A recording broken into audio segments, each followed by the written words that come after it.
Good afternoon, everyone. My name is Fiona Buchanan, and I'm here from Causeway Technologies today to talk to you about our mental wellbeing programme.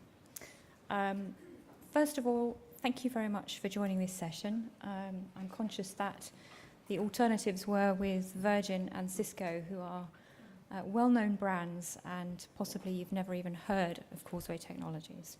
So, let me start by telling you just a little bit about who we are. We're obviously a technology company, and we work specifically with the construction industry.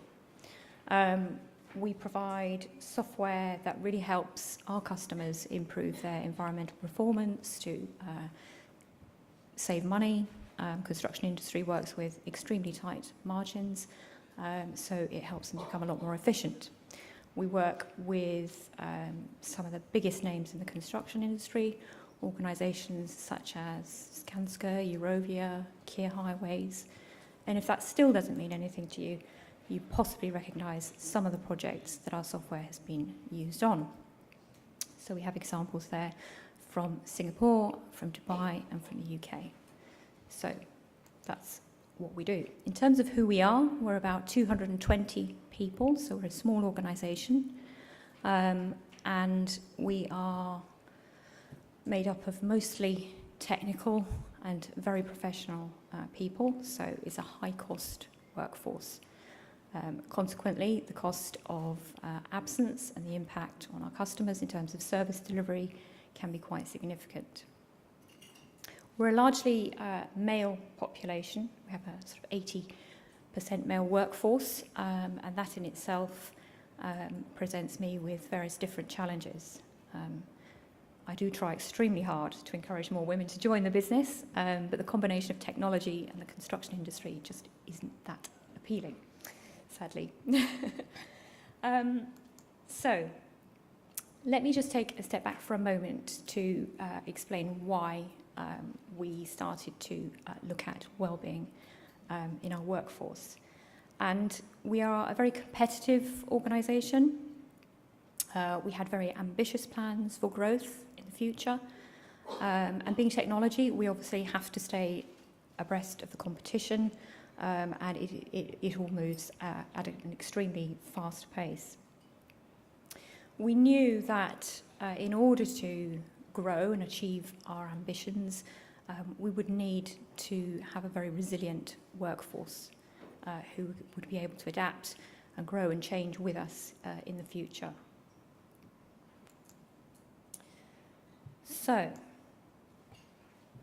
the first thing we did really was to think about our culture and the kind of culture that we would need in the future to take us forwards, to become the kind of organisation that we wanted to be. And as part of that, we identified that we really needed to think about employee wellbeing. Now, I'm talking about 8 to 10 years ago, when we really started to implement our wellbeing programme.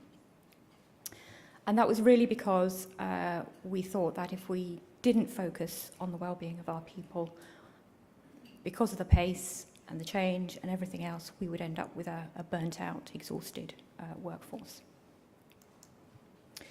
So we put in place a strategy. Don't worry too much about the detail there, but really it's just explaining that we thought about it in terms of different levels. Core benefits, flexible benefits, and then on top of that we layered 6 key areas where we felt we needed to focus our efforts around well-being. So obviously the physical fitness, general health and well-being, diet and nutrition, resilience, lifestyle factors, and then financial well-being as well. So everything that we do in terms of well-being falls into these 6 categories. What we do, how much we do, what we focus on varies from year to year, and it's all informed by the data that we have in the business. So we spend quite a bit of time gathering data from different sources, looking at what all the information that we have in our business is telling us. Most HR departments do collect up quite a lot of data, whether that's absence data, whether it's results of employee health assessments that we conduct every year, whether it's softer metrics as well. We collect up all of that, and that then informs us in terms of where the pressure points are with our workforce and what we need to focus on. Ultimately, we're trying to understand what the causes are, the reasons, the underlying factors as well, really getting down to, okay, so if stress is a problem, what is the cause of stress, etc. Language for us has been a really important factor. So if I go back to the fact that we have an 80% male workforce, for me to start talking about mental health would have been a complete disaster. We really needed to find a way to open up discussions, to engage the workforce, to get people talking about their mental health. But I certainly felt that mental health often has quite negative connotations. So we've been very careful to talk about mental health in a slightly different way, in a more positive and proactive way. So as you can see there, for example, we have used, we've sort of played on the fact that so many of our boys are very keen sports enthusiasts. We have a lot of links with the sports industry as well. So we talk a lot about the corporate athlete, becoming a corporate athlete, and improving our resilience, developing a healthy mind. So it's a much more positive type of terminology that we're using there. One of the things that we identified fairly early on was that a lot of the pressures that some of our employees were experiencing were actually coming from the types of issues and problems and challenges that they're dealing with in their everyday life outside of work. Often people are looking after elderly parents or other family members, teenagers, and everything that brings with it, whether that's identifying the right university or more significant problems, as well as looking after small children and all the logistics of getting them to nurseries and everything else. Life is busy, it is stressful at the best of times. So really we were just trying to find ways to support and recognise what people are doing, open up conversations, get people to realise that they're not the only one in that situation, and that perhaps their colleagues are experiencing similar situations. We also wanted people to be a bit more sympathetic to their colleagues if perhaps they're called away. One of the issues that we found was that people are dealing with stuff or possibly not dealing with stuff outside of work, and they leave it to a point where the situation explodes and then they go off. And we wanted to prevent that kind of situation from occurring. So by opening up conversations, being much more sympathetic to what people are dealing with, helping them in any ways that we can, or signposting them to services that can obviously assist, and also by sharing that openly with their colleagues when they go off, the colleagues are going to be more supportive if they need to cover in their colleague's absence, rather than thinking, oh, he's gone off again. So we wanted to create a sense of pride as well around the fact that people are dealing with these kind of challenges. You can see there an image from one of our campaigns. We were talking about heroes in our business and the unsung heroes, the things that people deal with outside of work as well as in work, on top of their day-to-day job. We also refer to our people as being stars. It links to our logo, and we want our stars to shine.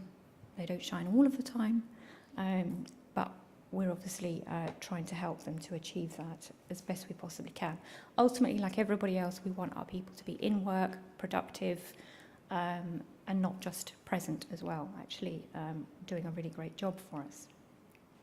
So really it's just about us trying to understand our audience, understand the issues that they're facing, and bring all of those things together and put in place interventions that are actually going to help them to achieve whatever it is they need to achieve. This just highlights our brand. We created an actual brand for our wellbeing which is a variation of our own brand. So you can see that there. We also have wellness coordinators in each of our offices. So it really makes it as easy as possible for people to start talking about things, to discuss things. We have an online portal, we have lots of different services, and we have lots of different ways that our workforce can access whatever help or support they need.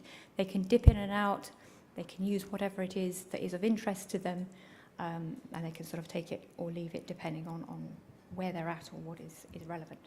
So everything that we do in terms of support for mental well-being all links into these and comes back to these 6 key areas that we focus on as part of our wellbeing strategy. And so everything that we do there in some way is guiding us towards the mental well-being factors. So fitness obviously has a big part to play. So we have lots of different campaigns and ways of getting people involved in fitness at different levels. So another aspect would be nutrition. So what are the right kinds of foods to eat or to avoid if you're feeling under pressure or stressed. We've also introduced things like testing services, DNA testing, intolerance testing, and that kind of thing to really help people understand what works for them and what doesn't. In terms of general health, we have a lot of on-site services, physiotherapy, massage services, all targeted at musculoskeletal problems. And we work with our physiotherapist as well in terms of workstation risk assessments rather than getting our office manager to do it. So he can obviously see from the issues and challenges that they're coming to talk to him about, but actually then assessing them in their workplace, whether that's, that they're spending a lot of time in the car, he'll assess them in their car seat, whether it's at the desk, whatever. And that has really also had a big impact. And then in terms of resilience itself, we've really tried to put in place a lot of practical tools and guidance for our employees. And we've spent quite a bit of time trying to help people to understand what their stressors are, what are the factors that lead them to feel stressed, because you have a better understanding of what those factors are. You can look out for those and try and avoid them as much as possible. We've also tried to do quite a bit in terms of helping people understand what their motivators are as well, because if they can factor that somewhere into their working week, then it adds to their sense of balance and calm and satisfaction, self-actualization. Financial wellbeing was something that we introduced not right from the beginning. We realised shortly after we put in place our wellbeing strategy that was missing. So that was added in, and you'd be surprised, just because you have a high-cost workforce, it doesn't mean to say that they don't suffer from financial pressures, etc. So that's been a really successful addition to our wellbeing programme. Because of the mixture of people that we have, a lot of very technical people want a lot of detail, a lot of science, and to really understand the causes and impact of different things, whereas some of our people who are sales or out with customers, etc., want a minimal amount of information and to get to the facts as quickly as possible. So everything we do, we communicate in different ways to make sure that we're reaching the full audience. In terms of the impact, we're constantly measuring. So all those things that we said at the beginning, we're trying to analyse, look at all of our data, whether that's quantitative or whether it's qualitative. We're coming back, revisiting that to assess, so of the things that we've put in place, has that had an impact? Is it successful? Is it improving the numbers, so to speak? And it's a continuous loop then. So you're constantly reviewing, assessing, seeing what the numbers and the stats are telling you, what your employees are telling you. And that's really important because we're dealing with people here. It's not just about the business case, it's also about what the people are telling you, what they're feeling about working for you as a good employer, whether or not they're engaged, whether they're happy to work for you or not.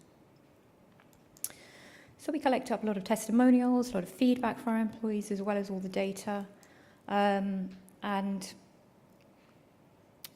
in terms of what kind of impact that has had on the business, we have seen year-on-year consistent growth. That is despite a double-dip recession and working with the construction industry that was significantly hit.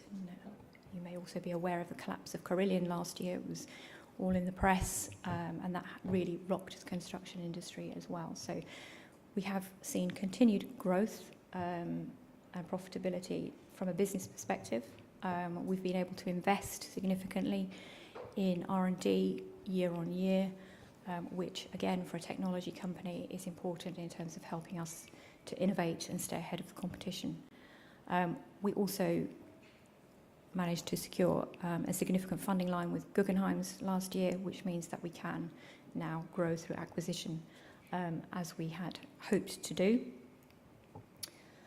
And we have obviously received some recognition in terms of what we're doing and what we're trying to achieve.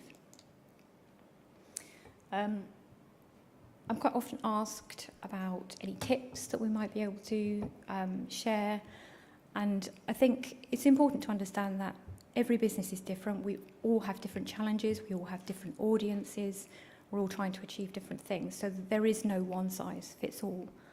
I think if you talk to your people, engage with them, listen to what they're telling you, look at your data and use your data, understand your audience. And don't be afraid to try things and try new and different things. Not everything will work. We've had some disasters, some things that haven't worked particularly well, but you learn from that and you change things and you improve things and you get better and better at really narrowing it down and addressing the issues that you have in your business. Ultimately, it's about culture change, and that isn't a quick fix. It does take time. So I think that's all for now. Thank you very much.